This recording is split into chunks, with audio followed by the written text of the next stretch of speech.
I haven't did an update in a while. I've been just trying to knock stuff down. I'm still been working. I still been, putting in work on the car. Um, but I just had to just focus. I was still recording videos. I just gotta get around to uploading them. But today I'm going to try and start the car for the first time. I need to clean up around the car, pick up some things, get stuff out the way. But definitely want to go ahead and see if I can get it started.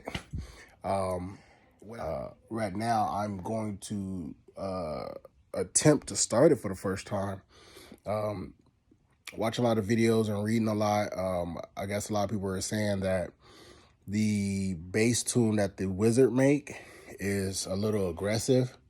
So you better off trying to do your initial start or your initial tune with the computer. So I end up, oh, is it over here?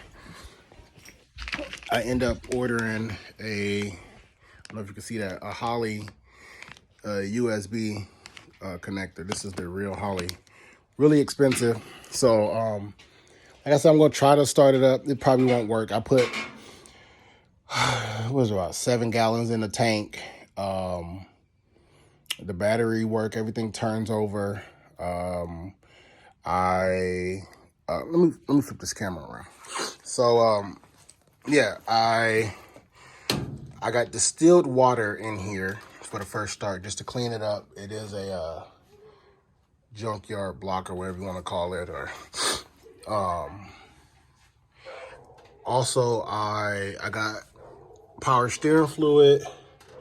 I got I put transmission fluid in, and I did fill up the brake reservoir, but I haven't bled the brakes yet. I have to do that. I was measuring for the belt. So I got a belt. I got a couple belts to see which one works. I didn't even realize till the last minute I didn't have a dipstick, so I end up getting a Holly dipstick. So we're gonna go ahead and try this out. Oh, the paper towel back there for when I was filling up the transmission. So we're gonna go ahead and see what it do. I gotta pick up a few things, clean up a little bit, and get that going.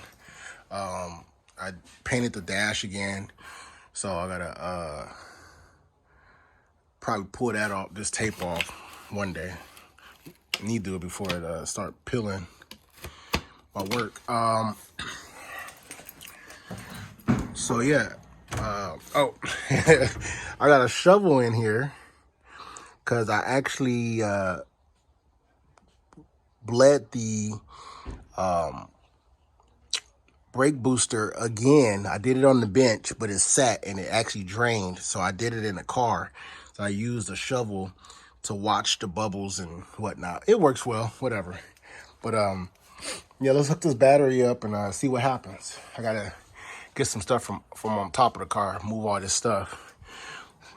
All this stuff is probably gonna rattle and fall. So, and I also need to verify that I wired up my alternator, my 2-wire alternator, and I did the programming in the Holly system to run a PWM signal to, I think it was output 4, and set that up the way they showed on their website.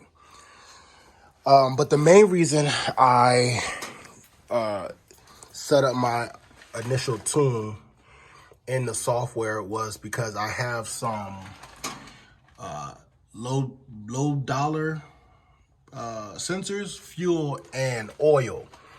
And this block, when I picked it up from the guy, he said that he had low oil pressure. And when I opened the engine up, the crank or main bearings were white. So I pulled the crank and replaced the bearings. So it's a new crank in here with new bearings. So I have to watch my oil pressure, and I have to set the scaling up in the system on the software, so I couldn't do that in the handheld. So that was really critical for me. So I'm gonna, hopefully everything works out and I don't mess it up again. But with these LSs, the clearances are very, very tight. A lot of people say that they rebuild these motors, and that they're not rebuilding them. They're just throwing a cam in and maybe swapping some springs around and throwing parts at it. But when you actually open it up and you mess with them bearings, you have problems. So you got to make sure you measure just right and everything is perfect, or you're gonna have some issues. This is not them old school big blocks and whatnot where you can put it together, clean the inside of the motor with sandpaper and it'll live. But these LSs are a little different. So for me, I'm gonna make sure I watch that oil pressure. So let's go ahead and see if we can get it started.